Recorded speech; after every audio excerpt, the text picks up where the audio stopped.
Bismillahirrahmanirrahim. Assalamualaikum warahmatullahi wabarakatuh.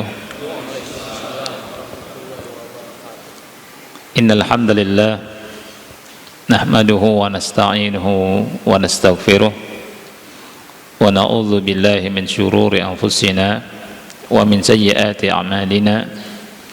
May yahdihillahu fala mudilla lahu wa may yudlil fala hadiya lahu. Asyhadu an la ilaha illallah wahdahu la syarika lah wa asyhadu anna Muhammadan abduhu wa rasuluh.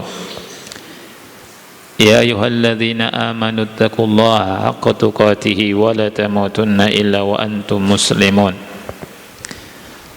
Ya ayyuhan nasu taqu rabbakumul ladzi khalaqakum min nafsin wahidah wa khalaqa minha zawjaha وبث منهما رجالا كثيرا ونساء واتقوا الله الذي تساءلون به والأرحام إن الله كان عليكم رقيبا يا أيها الذين آمنوا اتقوا الله وقولوا قولا سديدا يصلح لكم أعمالكم ويغفر لكم ذنوبكم ومن يطع الله ورسوله فقد فاز فوزا عظيما أما بعد فإن أصدق الحديث كتاب الله وخير الهدي هدي محمد صلى الله عليه وعلى آله وسلم وشر الأمور محدثاتها فإن كل محدثة بدعة وكل بدعة ضلالة وكل ضلالة في النار. Ikhwati fillah rahimani wa rahimakumullah. Alhamdulillah, kita bersyukur kepada Allah Subhanahu wa taala karena dengan izin dan taufik dari Allah Subhanahu wa taala kita masih diberikan umur panjang, kemudian dikasih kesehatan, sehingga sangat dirasa di saat ini kita bisa menambah aktivitas yang baik insyaallah, thalabul ilmi di masjid yang mulia ini untuk sama-sama mencari ridha Allah Subhanahu wa ta'ala. Dan alhamdulillah juga Allah kasih kesempatan kita sampai di hari ini, detik ini masih bisa bernafas, ya. Dan ini merupakan hari yang ke-20 ya. 20. Iya. Hari yang ke-20 yang nanti malam berarti kita masuk ke 10 hari terakhir Ramadan, ya. Yang Aisyah radhiyallahu anha pernah berkata, kana an-nabiyyu sallallahu alaihi wasallam idza dakhala al-'ashr shadda mi'zarahu wa ahya lailahu wa iqadha ahlahu.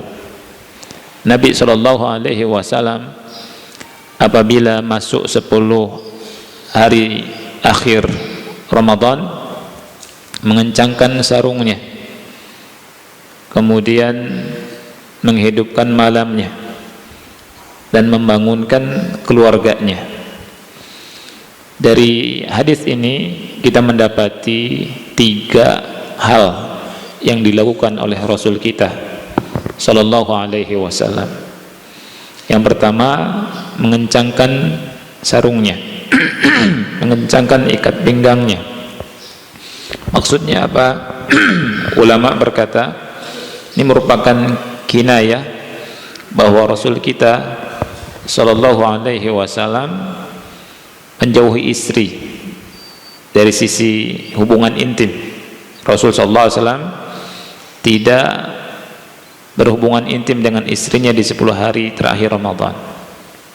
Karena apa? Karena beliau beriktikaf, ya, Dan Allah Ta'ala berfirman, wala tubashiruhunna wa antum aakifuna fil masajid.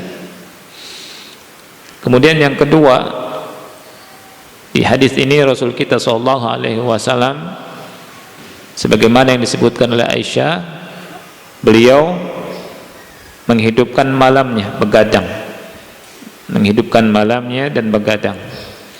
Dan ini merupakan sunnah. Rasul biasanya di hari-hari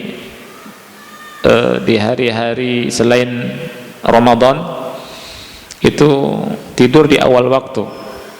Habis Isya cepat beliau tidur, bangun malam. Tetapi di 10 hari terakhir Ramadan Rasul begadang, menghidupkan malamnya. Dan menghidupkan malam di sini diisi dengan ibadah, salat, kemudian zikir, doa, baca Quran, dan ibadah-ibadah yang mendatangkan ridha Allah. Kemudian yang ketiga, Rasul membangunkan keluarganya, ya. Dan di sini Rasul mencontohkan kepada umatnya, Rasul membangunkan keluarganya. Nah, ikhwanya Allah, ya kan, Rasul sallallahu alaihi wasallam adalah orang yang paling sayang kepada keluarganya. Tetapi di 10 hari terakhir Ramadan Rasul bangunkan keluarganya untuk ibadah. Kalau kita sayang sama keluarga, kita bangunkan keluarga kita, istri, anak, untuk beribadah, untuk mengejar dan mencari Lailatul Qadar, malam yang mulia, yang agung, malam yang diturunkan pada malam tersebut Al-Quran, ya, inna anzalnahu fi Lailatul Qadar, malam yang berkah, inna anzalnahu fi lailatin mubarakah, malam yang para malaikat turun, tanazzalul malaikatu waruhu fiha, ya, malam yang sejahtera, yang Allah Ta'ala berfirman, salamun hiya hatta, malam itu penuh kesejahteraan sampai terbit fajar. Dan di awal surat Al-Qadar Allah menyebutkan bahwa malam ini lebih baik daripada 1000 bulan. Lailatul Qadri khairun min alfi syahr. Lailatul Qadr khairun min alfi syahr. Nah, jadi ta'awun dengan keluarga. Rasul membangunkan istri dan keluarganya untuk begadang. Oleh karena itu, kita sebagai orang tua atau suami atau kepala rumah tangga, kita bangunkan keluarga kita untuk ibadah di malam-malam di 10 hari terakhir Ramadan. Jangan, kasihan, saya sayang sama anak, sama istri, ya. Justru kalau sayang, bangunkan istri untuk mendapatkan pahala yang besar dari Allah Subhanahu wa taala. Lailatul Qadri khairun min alfi syahr. Ini yang dilakukan oleh Rasul kita sallallahu alaihi wa ala alihi wasallam. Ikhwah yang Allah muliakan, pada kesempatan ini, ya, tanggal 20 Ramadan ini merupakan kajian terakhir. Insyaallah nanti kita jumpa lagi di bulan Mei, ya. Nanti bulan depan April, ya, kemudian Mei insyaallah. Dan kalau antum mau i'tikaf itu masuk ke masjid qoblal maghrib di hari ini, qoblal ghurub, bukan kemarin tapi hari ini, karena ngitungnya malam 21 ke belakang, ya, bukan kemarin tapi hari ini tanggal 20 sebelum terbenam matahari masuk masjid, keluar lagi setelah matahari terbenam malam Idul Fitri. Boleh juga setelah Idul Fitri pulang. Ya, itu kalau mau i'tikaf 10 hari. Jadi masuk ke masjid sebelum maghrib, pulang setelah maghrib, setelah terbenam matahari malam Idul Fitri.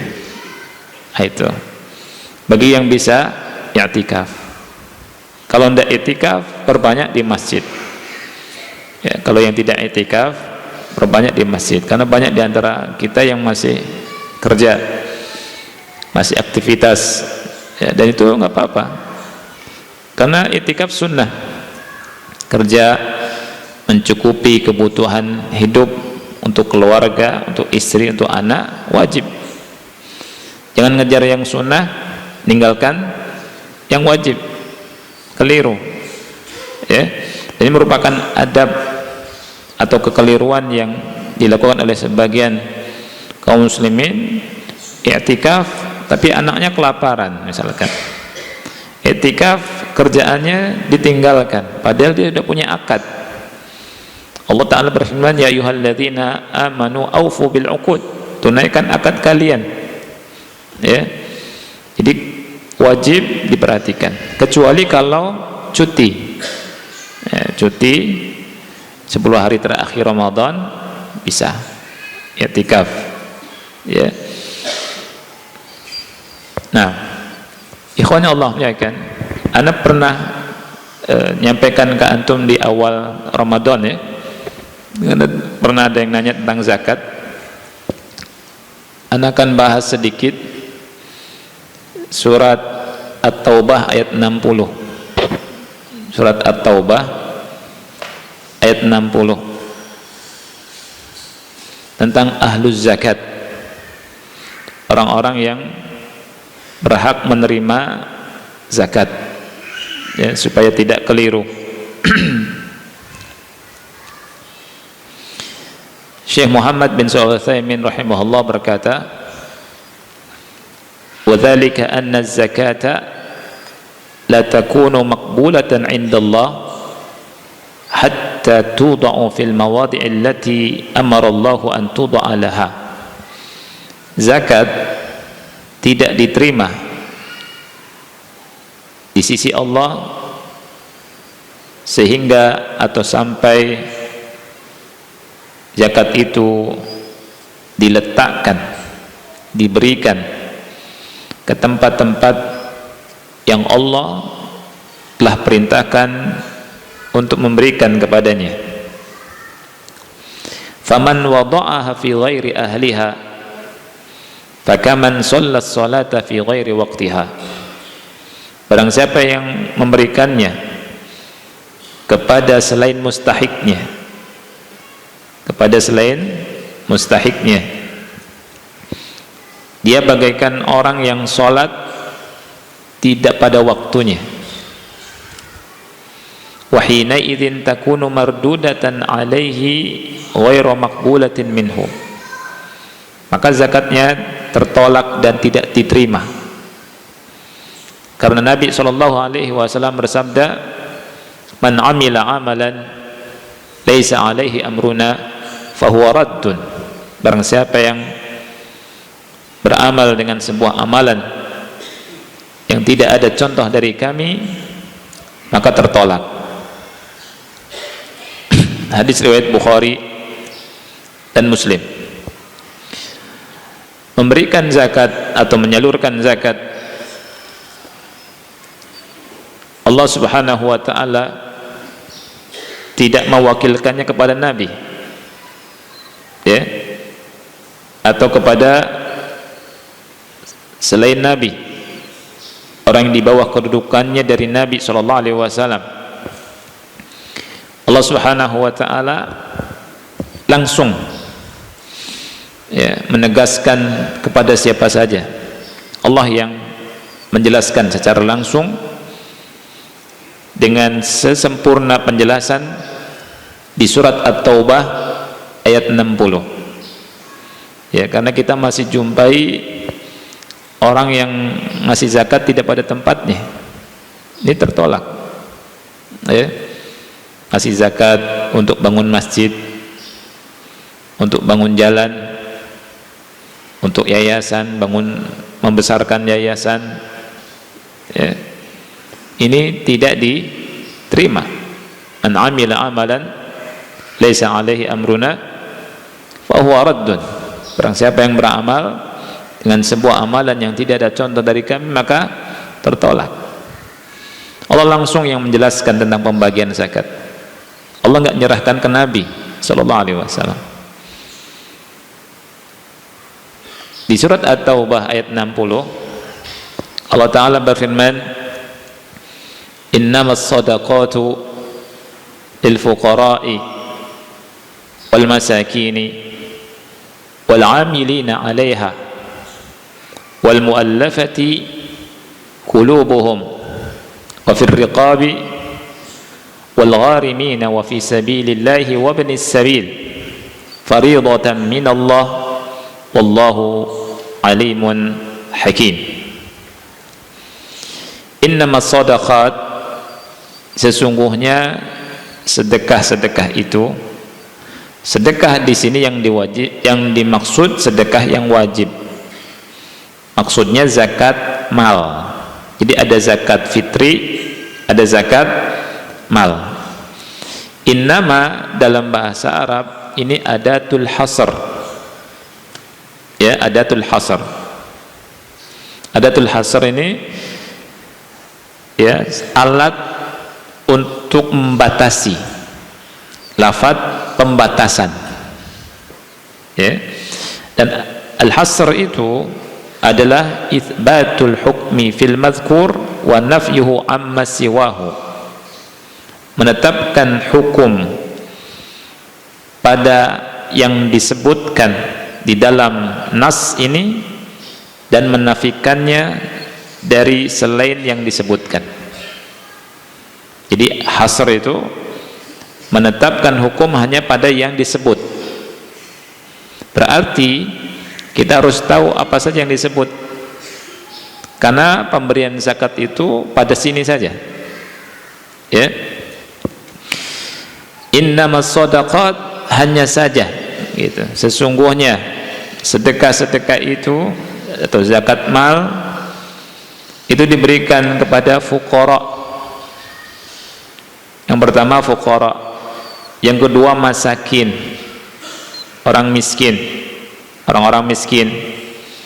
Wal amilina 'alaiha, yang ketiga amil zakat.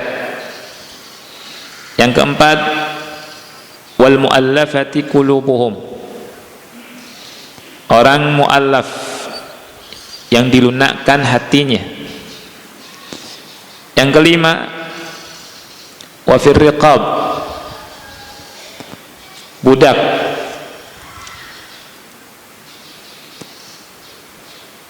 Yang ke-6 wal gharimina, untuk orang yang punya utang. Yang ke-7 wa fi sabilillah, untuk orang yang di jalan Allah. Dan yang ke-8 wabnis sabil, untuk ibnu sabil. Fariidatan minallah, ini merupakan kewajiban dari Allah. Wallahu alimun hakim, dan Allah Maha mengetahui lagi Maha bijaksana. Di sini ikhwan yang Allah muliakan, zakat itu terbatasi pada 8 asnaf ini. La takhruj anhum, tidak keluar dari mereka, ya. Nah, barang siapa yang mengeluarkannya untuk selain mereka, berarti dia telah memberikannya kepada selain yang berhak untuk mendapatkannya, ya. Karena Allah berfirman innama as-sadaqat, innama as-sadaqat. Nah,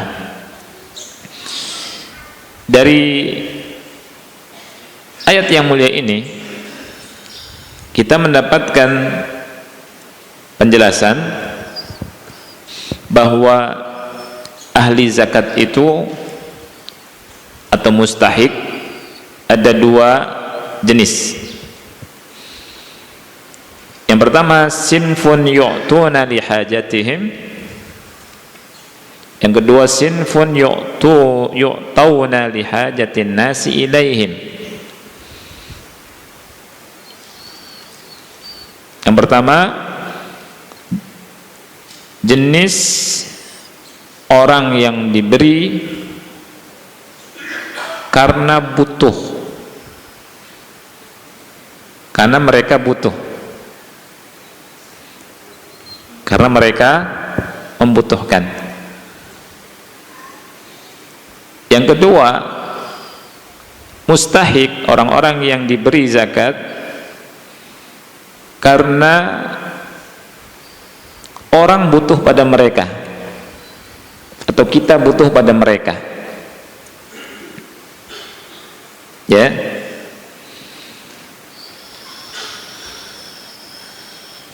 kita bahas.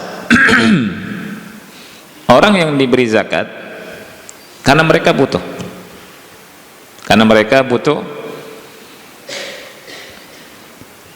Yang pertama adalah al-fuqara wal masakin, orang-orang fakir dan orang-orang miskin. Orang fakir dan orang miskin, mereka adalah orang yang berhak mendapatkan zakat karena mereka butuh, karena mereka butuh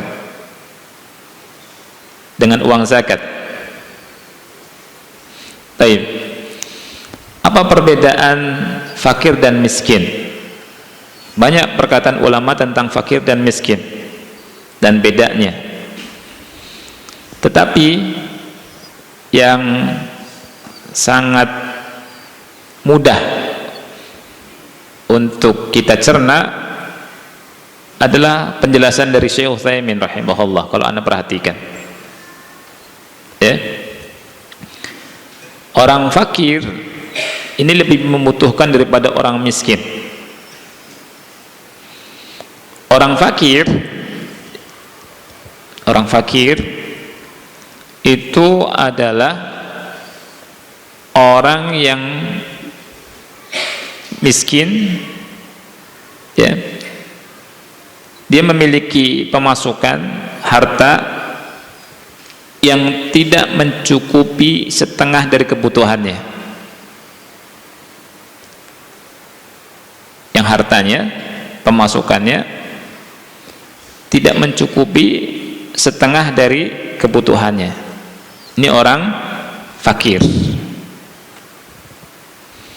Kalau orang miskin adalah orang yang punya harta, punya pemasukan,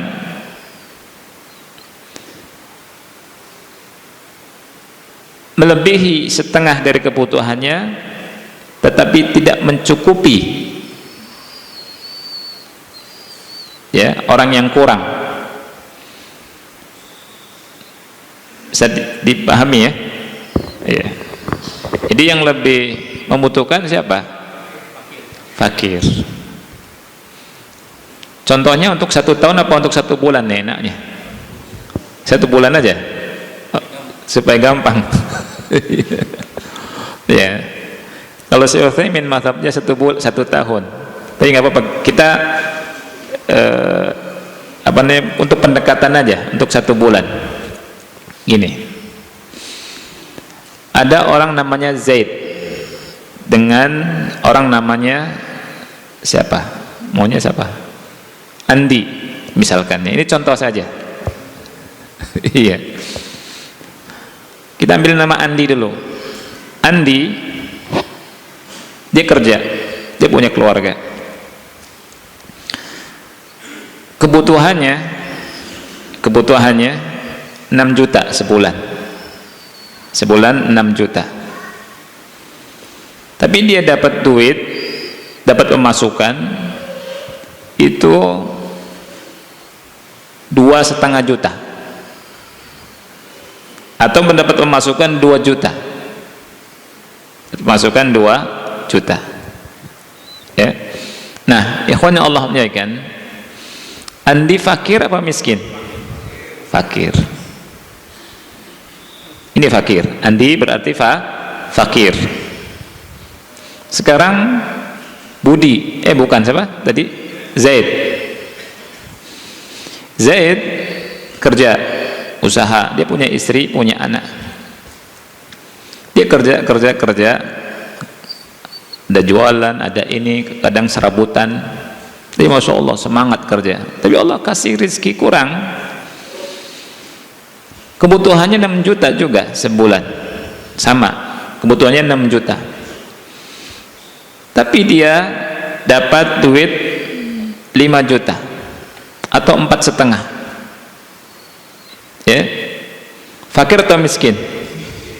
Ya, miskin.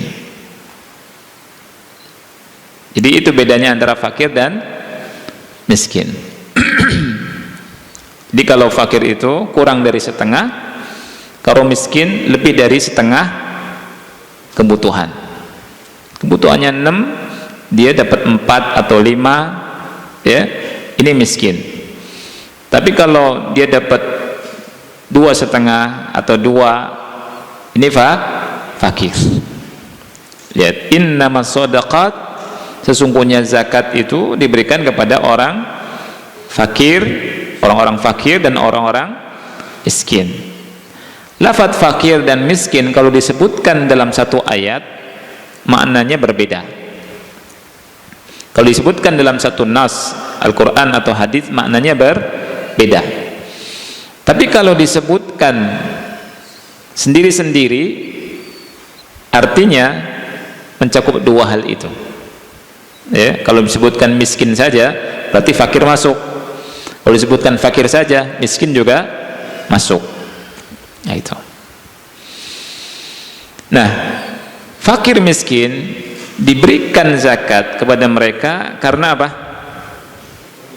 Kebutuhan mereka. Karena mereka butuh lihajatihim. Ya. Antum kasih kebutuhannya sesuai dengan kekurangannya. Kalau Syekh Utsaimin untuk mencukupi 1 tahun.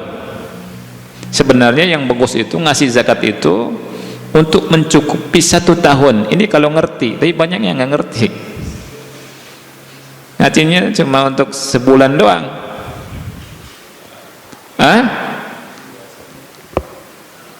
Ya. Contoh, ada orang miskin setiap bulan 5 juta. Dia butuhnya berapa juta? 6 juta. Berarti kurang berapa tuh? Kurang 1 juta. Kalau 1 tahun berarti 12 juta. Kasih 12 juta. Itu yang benar. Ya. Itu. Jadi butuh pembahasan tentang zakat yang benar itu seperti itu. Kasih tunjangan satu tahun full itu, ya. Dan dicontohkan sama Syekh Utsaimin rahimahullahu taala, ya. Beda dengan sedekah. Sedekah antum kasih terserah.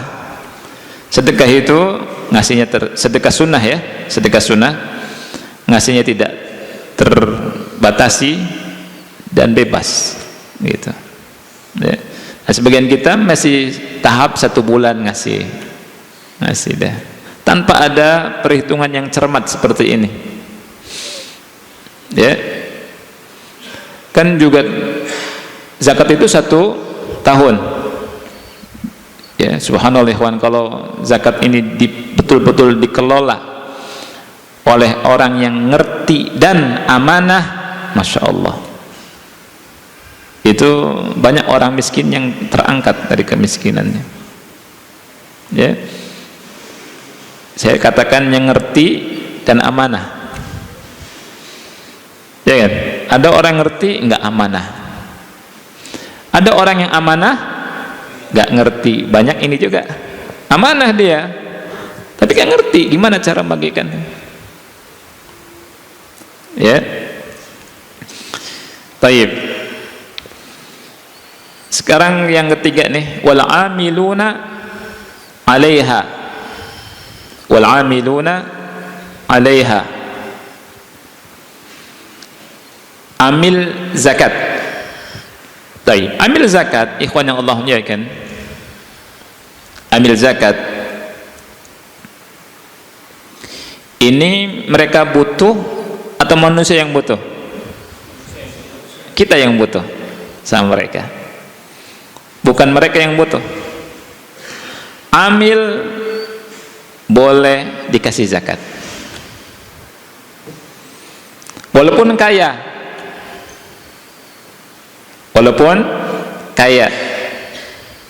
ya. Tayyib. Tapi harus ngerti dulu apa itu amil, ya.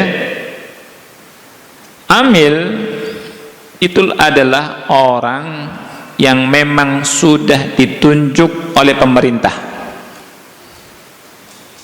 ya. Amil zakat ditunjuk oleh sultan, oleh pemerintah.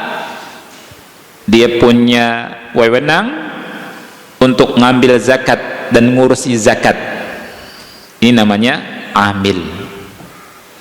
Dan ada sebagian ikhwan yang nanya, badan amil zakat sekarang resmi nggak dari pemerintah? Kalau memang sudah diresmikan sama pemerintah, ana cenderung amil zakat termasuk ini,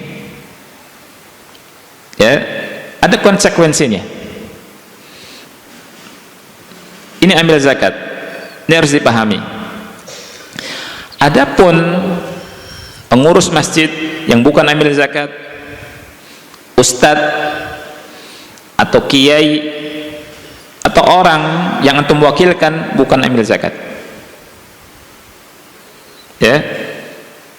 Apa bedanya? Bedanya begini, ikhwan. Seandainya ada orang namanya, cari namanya Ahmad misalkan, ya, Pak Ahmad. Pak Ahmad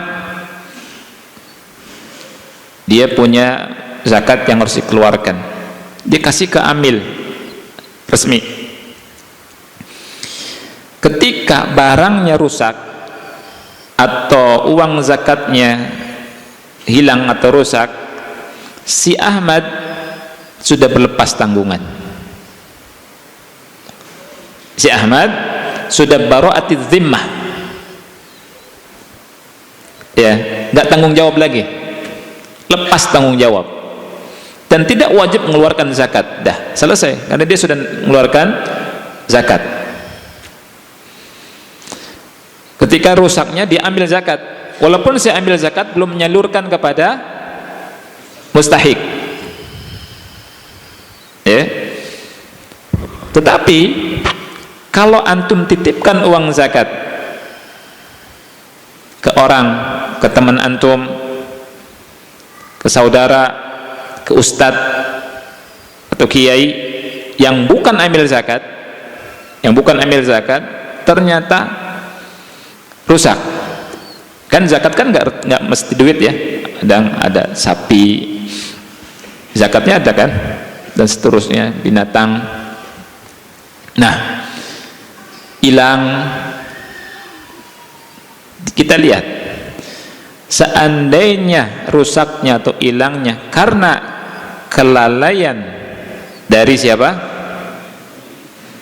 Dari saudaranya itu atau ustadz yang dikasih, ya, si siapa?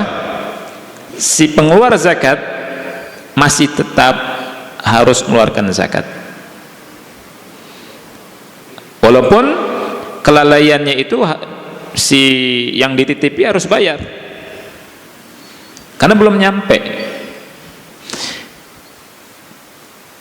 Si yang dititipi, yang dikasih amanah, dia harus tanggung jawab. Dia keluarkan sesuai amanah berapa. Misalkan dititipi 50 juta, wajib keluarkan, bayar, ya. Kalau misalkan hilangnya, rusaknya bukan karena kelalaian, nah si dia tidak bertanggung jawab untuk bayar, ini dikembalikan kepada si pemberi zakat itu. Jadi beda ya. Jadi ini tentang ambil zakat. Ambil zakat penting. Nah, ambil zakat boleh mendapatkan zakat. Ambil zakat boleh mendapatkan zakat. Ya.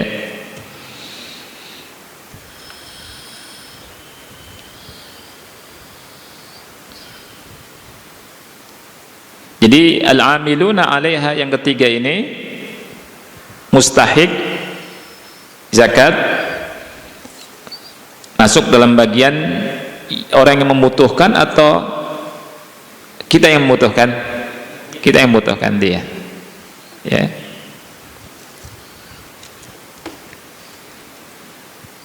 Jadi sekali lagi, al-amilin 'ala zakah humul ladzina yansibuhum waliyul amri liyakumu bijibayati zakah wa tasrifiha fi ahliha. Jadi amil zakat adalah orang yang ditunjuk oleh waliul amri supaya dia mengambil zakat dan membagikannya kepada orang yang berhak membutuhkan.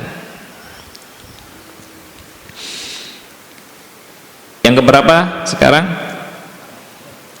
Yang keempat, wal muallafati qulubuhum. Wal muallafati qulubuhum. Dan muallaf yang dilunakkan apanya? Hatinya. Nah.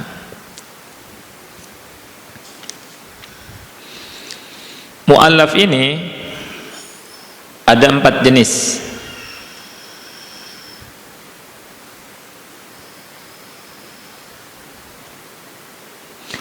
Yang pertama, man yu'ta liyaqwa imanuhu. Orang yang diberi zakat supaya imannya kuat. Orang baru masuk Islam, ya, boleh kita kasih zakat supaya senang, ketika senang imannya kuat, gitu. Yang kedua, man yu'ta liyu'mina nadhiruhu.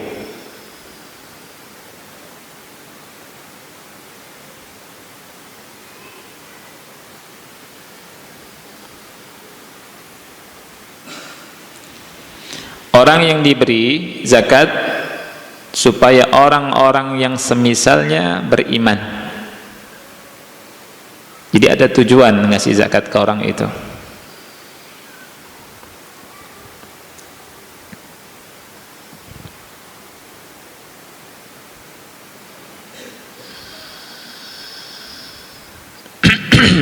Yang ketiga, man yu'ta liyudfa'a syarruhu. Orang yang diberi zakat, untuk mencegah keburukannya. Orang yang diberi zakat untuk mencegah keburukannya.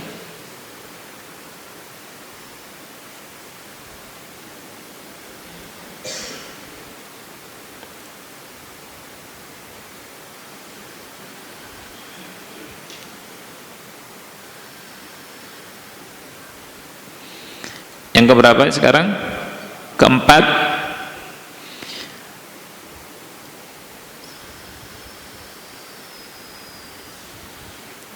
man yu'ta liimanihi. Orang yang diberi zakat supaya beriman. Sudah? Beda. Yang kedua itu supaya yang semisalnya beriman. Jadi pemimpin kaum atau siapa diberi zakat, kemudian orang yang lain yang belum beriman lihat, oh dikasih zakat ya, masuk Islam, ini boleh. Kalau yang keempat tadi, orang yang lemah imannya, orang yang belum beriman maksud saya,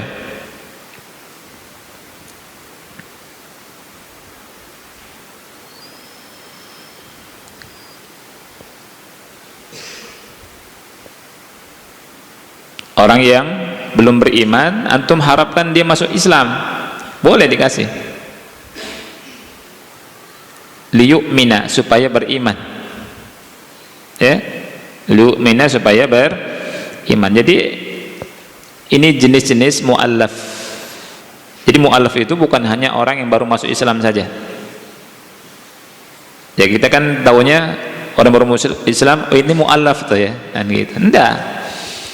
Jadi kalimat wal mu'allafati qulubuhum maknanya luas. Wal mu'allafati qulubuhum mencakup 4 ini. Yang pertama tadi apa? Orang yang diberi zakat supaya imannya kuat, masuk di dalamnya orang yang baru masuk Islam. Ya. Yang kedua, orang yang diberi zakat agar orang yang semisalnya masuk Islam. Ya. Ada yang seperti ini, Ibnu Katsir rahimahullah mengatakan di antara orang yang dikasih oleh Nabi SAW itu ada orang yang supaya masuk Islam seperti Sofwan bin Umayyah. Ya, Sofwan bin Umayyah, dia bilang a'tani Rasulullah sallallahu alaihi wasallam yauma Hunain wa innahu la abghadun nas ilayya. Jadi pernah di hari peperangan Hunain Rasul ngasih kepadaku harta yang sangat banyak, dan terus Rasul ngasih kepadaku sampai aku mencintainya, padahal dulu dia adalah orang yang paling aku benci, dan sekarang dia adalah orang yang paling aku cintai. Nah, itu Sofwan bin Umayyah. Yang ketiga, orang yang diberi zakat untuk menghindari keburukannya. Ini juga mu'allaf. Ada orang Islam, kata Syekh Utsaimin, ya Anda baca ya, hunaka insanun syirrir minal muslimin. Jadi orang Islam yang buruk perangainya, jahat. Orang Islam ada tidak? Ada, ya. Fa nu'tihi, kita kasih zakat likafi syarrihi, dengan tujuan untuk mencegah keburukannya. Ini bukan mu'allaf seperti yang menurut orang kita sekarang mu'allaf. Dia juga mu'allaf sebenarnya. Tapi menurut orang sekarang ini mu'allaf itu kalau ada orang baru masuk Islam, mu'allaf. Padahal orang Islam yang buruk, yang perangainya jahat, dikasih uang zakat, itu mu'allaf. Mu'allaf itu artinya apa, ikhwan? Mu'allaf itu artinya orang yang diinginkan ta'lif, mu'allaf, dilunakkan hatinya, itu mu'allaf. Gitu, ya. Yeah. Nah,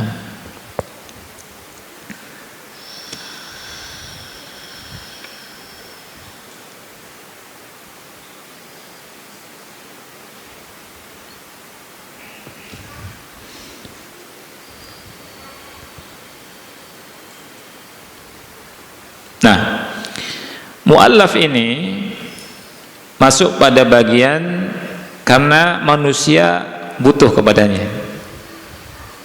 Masuk pada bagian manusia butuh kepadanya. Kebanyakannya.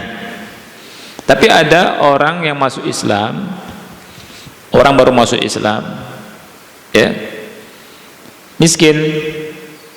Nah, ini masuknya ke miskin, selain juga mu'allaf. Tapi kebanyakannya mu'allaf itu adalah orang yang kita itu butuh, gitu.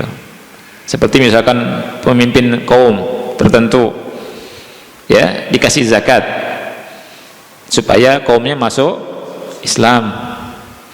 Ada orang jahat, dikasih zakat supaya tidak jahat. Ini juga mu'allaf.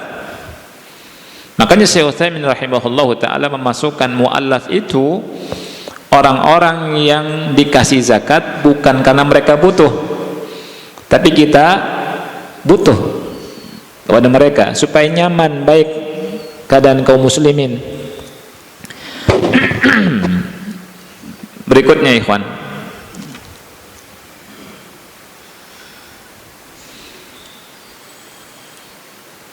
yang ke 5, Wa fir riqab, wa fir riqab,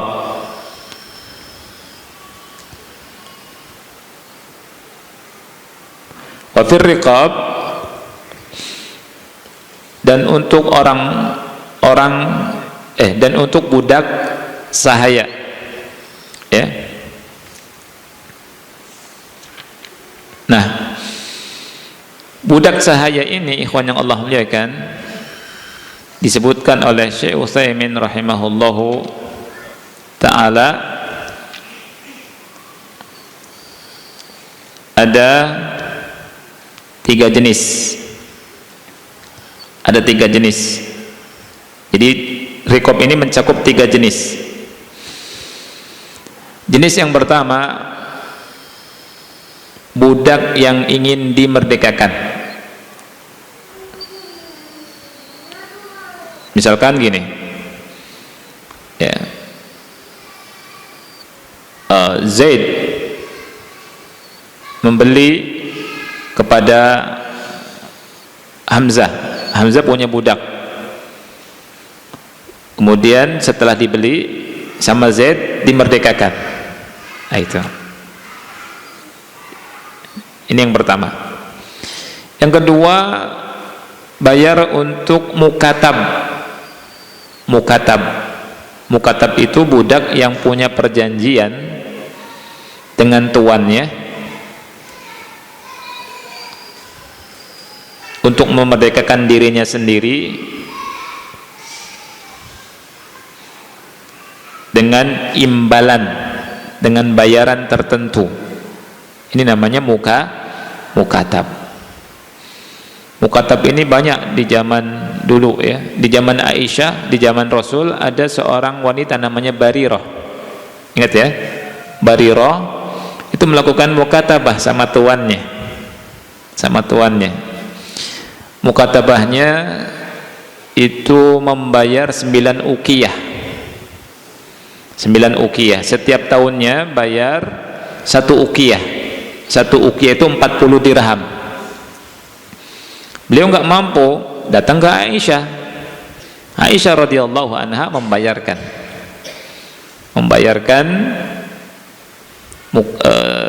kemerdekaan si Barirah ini, ya, sahabat Barirah.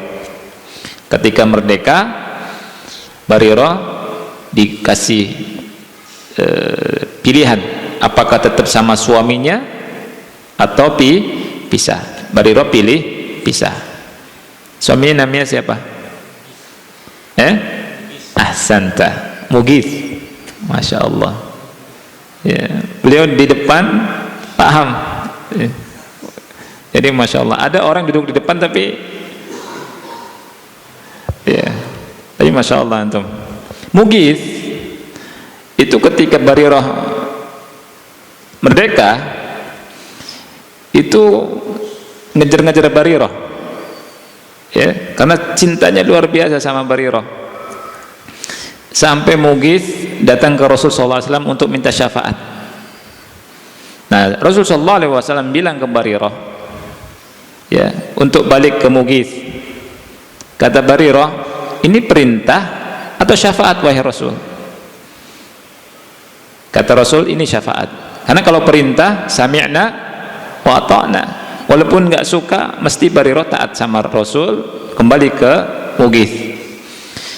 Ketika Rasul bilang, enggak, saya cuma kasih syafaat saja, maka Barirah bilang, saya enggak ada kebutuhan lagi sama Mughith. Dia milih tidak kembali dengan Mughith. Subhanallah, di pasar, di jalan dikejar sama Mughith, di belakangnya terus untuk kembali. Masya Allah. Sampai Rasulullah SAW berkata, ini sangat menakjubkan nih, kecintaan Mughith kepada Barirah dan bencinya Barirah kepada Mughith. Ini namanya cinta bertepuk sebelah tangan, ya. Ini ada memang dalam kehidupan seperti ini, ada tidak ikhwan? Ada, ya.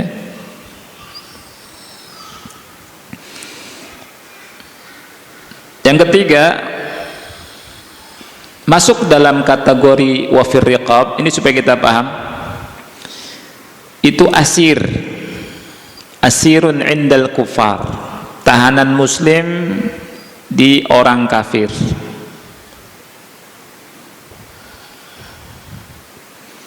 Jadi saudara kita muslim ditahan oleh orang kafir, kalau nggak dikeluarkan dibunuh, rikobnya dipenggal, lehernya dipenggal. Nah, kita bisa keluarkan uang zakat untuk menebus dia. Ini namanya wafir riqab.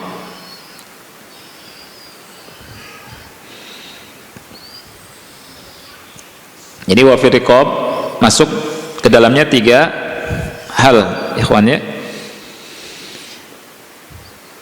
Berikutnya yang keberapa? Yang ke-6, wal gharimin. Wal gharimin, orang yang punya hutang. Baik. Tadi wafir riqab itu orang dia membutuhkan atau orang lain membutuhkan? Dia membutuhkan. Yang masuk dalam orang fakir, orang miskin yang membutuhkan. Sekarang wafir riqab. Wafir riqab, orang yang punya utang. Orang yang punya utang ada 2 jenis.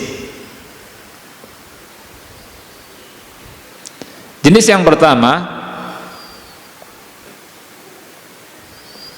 utang untuk dirinya sendiri.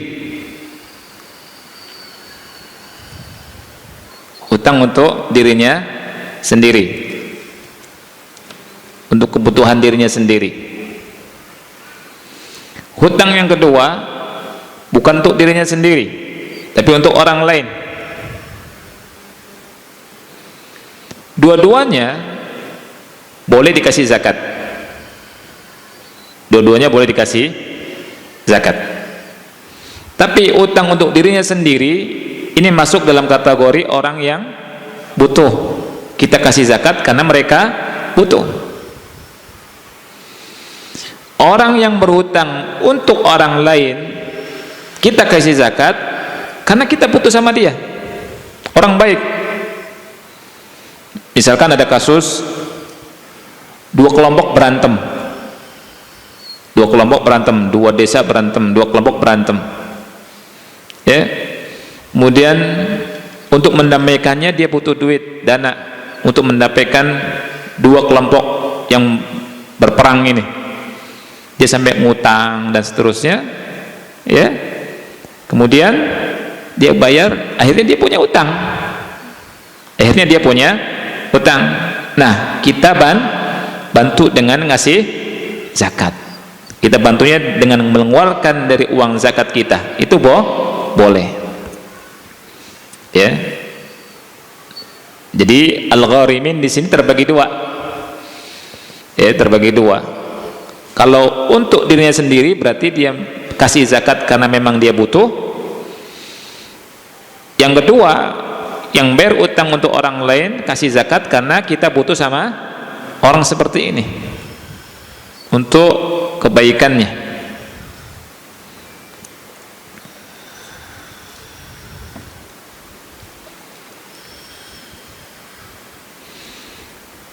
Berikutnya yang keberapa? Yang ke-7, wa fi sabilillah. Wa fi sabilillah, dan di jalan Allah. Orang-orang yang di jalan Allah maksudnya adalah orang-orang yang berjihad di jalan Allah. Orang-orang berjihad di jalan Allah ini yang dimaksud adalah para mujahidun. Orang-orang yang berjihad di jalan Allah, mereka diberi zakat walaupun mereka kaya. Walau kanu agniya. Kan orang yang berjihad butuh kuda, butuh senjata dan seterusnya. Ada orang miskin di zaman Rasul nggak bisa jihad karena nggak punya peralatan, nggak punya kuda dan seterusnya. Nah, orang-orang yang berjihad untuk senjatanya, untuk apanya, kasih, itu boleh, ya, diperbolehkan walaupun kaya.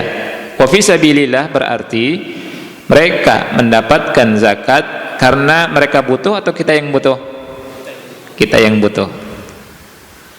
Jadi ada orang yang diberi zakat itu bukan karena orang butuh saja, tapi kadang kita butuh sama mereka, ya. Yang terakhir, wabnis sabil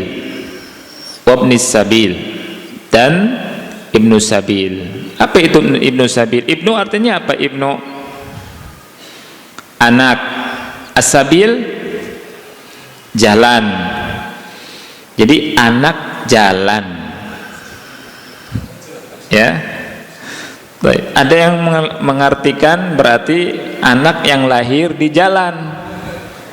Jadi naik mobil atau naik beca, ibunya hamil, sudah saatnya melahirkan, nggak sampai rumah sakit, ya macet lagi, brojol di jalan. Ini ibnu sabil, ya, ini namanya ibnu sabil. Bener nggak? Nggak bener. Jadi penafsiran itu ada yang benar, ada yang salah, akhi. Ana pernah waktu kemarin, ya, waktu sebelum Ramadan, ana bawa salah satu ustadz ke Padang, terus sampai ke Bukit Tinggi, ya. Di Bukit Tinggi itu ada jam gadang, kan, ya, ada jam gadang. Ana ngisi kajian ba'da subuh, habis subuh ana ngisi kajian, ada supir di depan, ada ustadz orang Padang juga, murid ana juga, dia ngajar di situ dakwah. Kemudian di samping ana ustadz yang ana bawa, murid ana juga, ya, untuk sama-sama ngisi kajian. Terus ada ikhwan ngobrol, terus supir, Ustadz jalan dulu, muter dulu, boleh muter, ya, sebelum sarapan ke jam gadang dulu. Ana bilang, ana jadi guide, ya, saya bilang, iya. Karena saya bilang ustadz ini belum kemari. Taib. Sampailah ke jam gadang, ana jelasin ke ustadz ini, antum tahu nggak ini jam gadang? Kenapa disebut jam gadang? Ana bilang, karena orang di sini suka begadang. Suka begadang, jadi pulang nggak inget rumah, nggak inget istri, nggak inget anak, ya. Jadi begadang orang sini, ya, lupa sama keluarga. Nah, di sini ditaruhlah jam yang supaya ingat orang waktu. Ada jamnya tuh kan, jam sekian harus pulang. Nah, inilah sejarah jam gadang, saya bilang. Ustadz yang di depan, bukan Ustadz, bukan begitu. Iya, anak ketawa, anak kan sengaja bercanda. Dia bilang gadang itu artinya gede Ustadz, jadi jam besar. Saya tahu itu jam besar. Anak bilang, tuh lihat, ini contoh penafsiran yang salah. Dalam masalah dunia, orang kadang salah dalam menafsirkan sesuatu. Ini contohnya saya nafsirkan jam gadang salah, begadang saya bilang, kan ada cocok logi, ya tidak? Mau cocok logi. Nah, ikhwan, dalam ilmu tafsir dan Quran dan tafsir hadis pun demikian. Ya, banyak orang yang cocok logi, salah-salah. Terutama yang Anda lihat beberapa orang yang gak ngerti bahasa Arab, wallah gak bisa bahasa Arab. Dia masuk filsafat, dia belajar agama dari gak ngerti kita asal usulnya. Itu ngomong di YouTube, ngomong di mana, itu nyampaikan bahasa Arab tapi salah-salah, salah-salah. Dan saya yakinnya pakai cocok logi. Gitu, ya, itu model seperti itu tuh, dan banyak, gitu ya. Nah, itu ini contoh dunia aja kita nggak boleh diprotes, tapi subhanallah dalam masalah agama banyak yang cocok logi akhi ya. Nah seperti contoh sini Ibnu Sabil nih, Ibnu Sabil ya, kalau diterjemahkan Ibnu anak, Sabil jalan, orang boleh dong menerjemahkan anak yang lahir di jalan ya tidak? Nah itu, tapi ini kan salah, keliru. Ibnu Sabil yang dimaksud adalah orang yang safar, musafir, kehabisan bekal. Ini namanya Ibnu Sabil. Musafir yang kehabisan bekal. Bukan anak yang lahir di jalan. Ya. Jadi antum cari anak yang lahir di jalan. Siapa? Antum lahir di mana? Di rumah sakit. Di mana? Di kamar. Di mana? Di beca. Ah, ini baru dikasih. Bukan begitu ya. Tapi Ibnu Sabir itu musafir yang kehabisan bekal. Anda kasih contoh, ada musafir dari Surabaya mau ke Aceh, terbang atau naik mobil, terserah lah, naik apa aja boleh, jalan kaki pun boleh ya.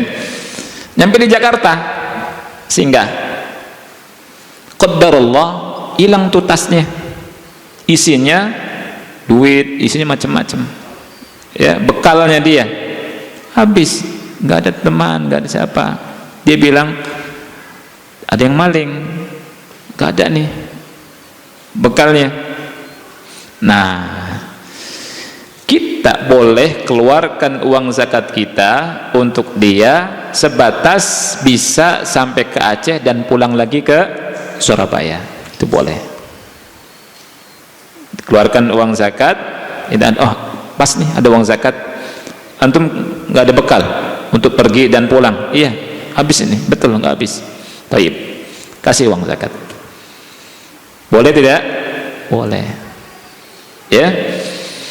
Nah Allah berfirman fariidatan minallah, inilah kewajiban dari Allah. Wallahu alim, dan Allah maha mengetahui, Hakim, maha bijaksana. Ilmunya Allah itu dibarengi dengan bijaksana. Kebijaksanaannya Allah dibarengi dengan ilmu. Allah maha mengetahui. Inilah 8 asnaf ya, yang mana zakat kita itu disalurkan kepada mereka. Dan yang terakhir Ibnu Sabil ini karena dia butuh atau kita butuh sama dia? Karena dia butuh. Karena dia butuh. Nah, dari sisi lain, ikhwanya Allah muliakan, dari sisi lain, mengeluarkan zakat itu dari 8 asnaf ini dibagi 2 juga. Ya.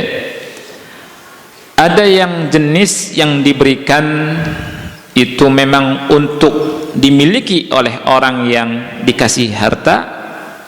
Ada jenis-jenis orang yang kita beri zakat tidak harus dimiliki oleh mustahiknya, gitu ya. Jadi ada jenis mustahik yang memang harta yang diberikan kepadanya dia miliki. Ada jenis mustahik yang kita berikan zakat tapi dia tidak memilikinya, tidak harus memilikinya. Paham tidak? Ya.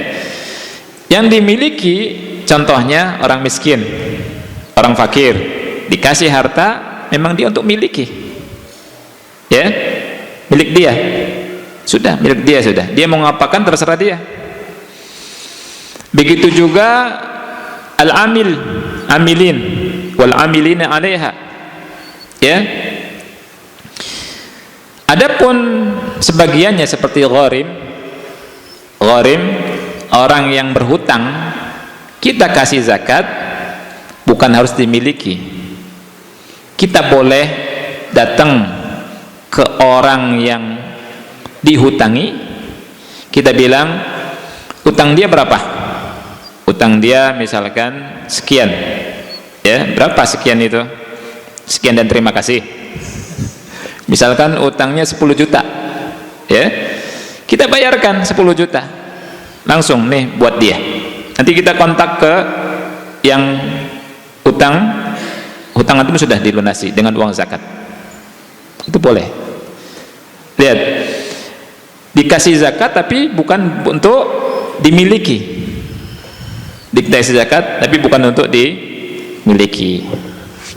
Contoh yang lain, dikasih zakat tapi bukan untuk dimiliki. Mujahid fisabilillah, berjihad, kurang senjatanya, kita beli senjata untuk dia, ya. Kemudian senjatanya dibalikan lagi untuk nanti berjihad lagi di, misalkan ada jihad misalnya seperti itu. Nah, itu boleh, ya. Jadi orang-orang yang menerima zakat itu ada yang memang untuk dimiliki hartanya, ada yang tidak untuk dimiliki.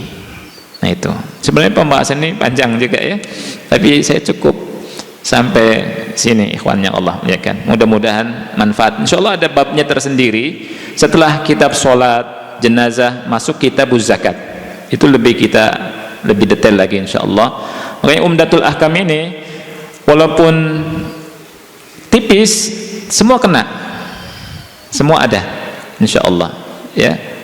Mudah-mudahan Allah kasih kesempatan umur panjang untuk terus talabul ilmi, menambah pahala, dan semoga Allah angkat derajat kita semua, amin.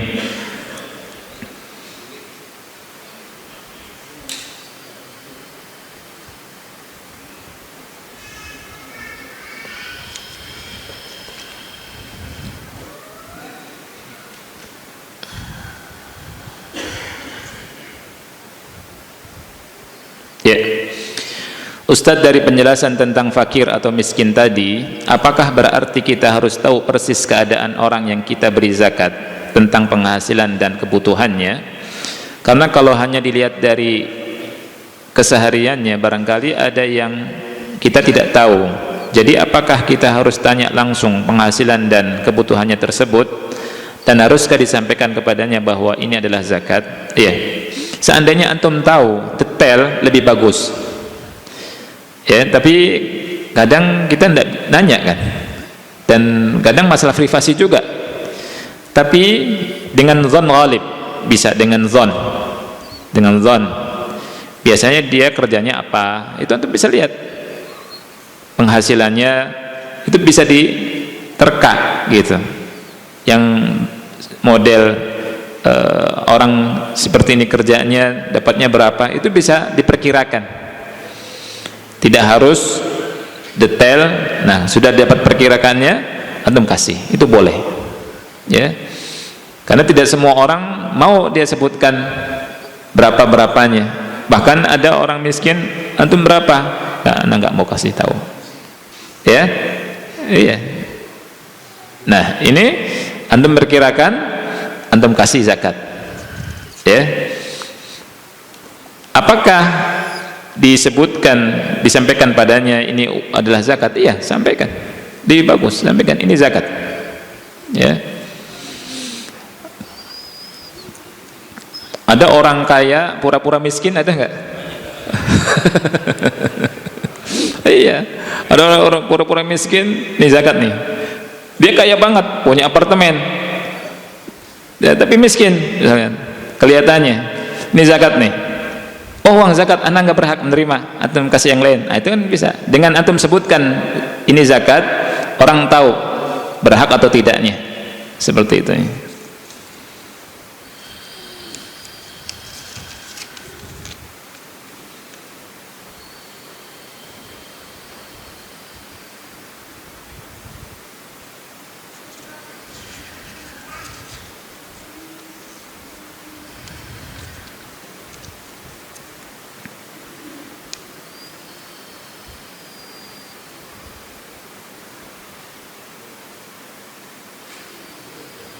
Ya.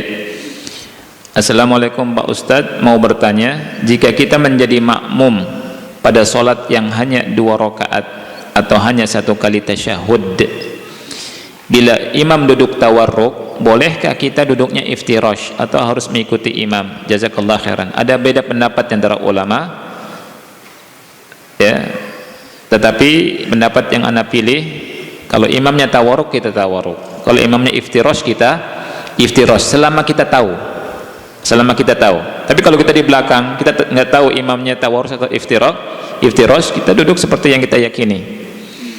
Kenapa? Karena Rasul bersabda, innama ju'ilal imamu liyutamma bihi, sesungguhnya imam dijadikan imam itu untuk diikuti.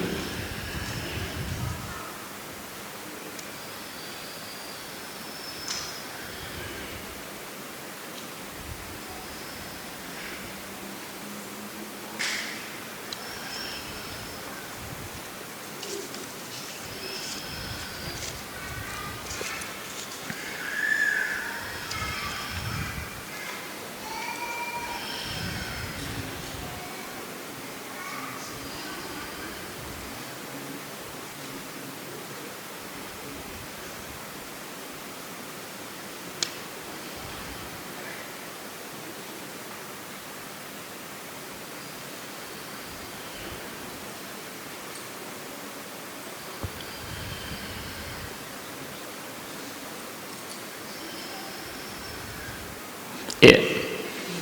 Assalamualaikum Ustadz. Waalaikumsalam. Izin bertanya, di masjid kami tegak sholat taraweh di awal malam habis isya, masuk di 10 malam Ramadan ini. 10 malam terakhir ada sholat malam, panitia Ramadan mengadakan.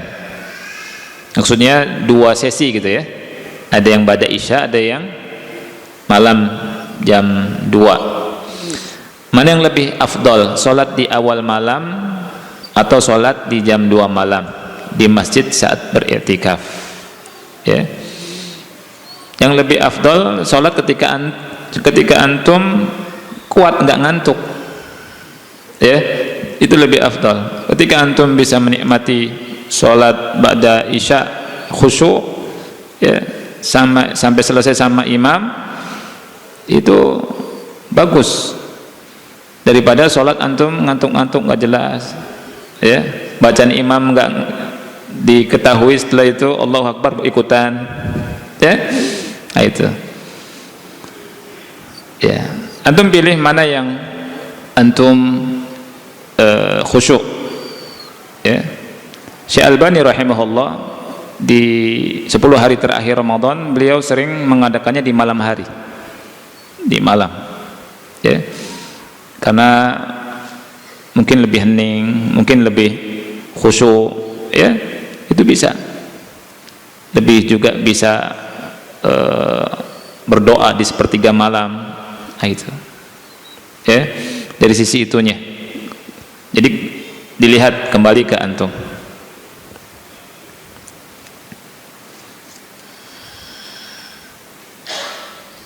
Dulu waktu Imam Ahmad masih ada juga, itu kita ngadakan malam jam 2, ya, setengah 2 sampai mau sahur, ya. 1 juz bacanya lama, ya. Rukuk sujudnya lama, sampai sebagian ikhwah pada gemeteran kaki. Tapi latihan, nggak apa-apa.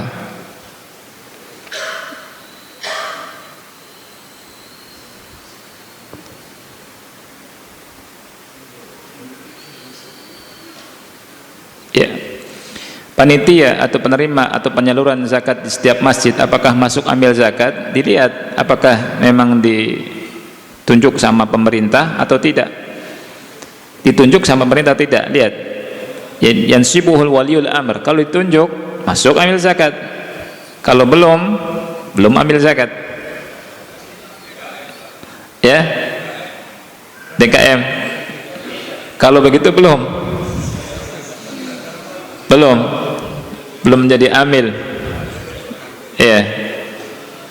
Ya, kalau hanya DKM belum jadi amil, tapi untuk membantu kaum muslimin, ya, boleh dan memudahkan kaum muslimin, tapi belum jadi amil, ya. Iya.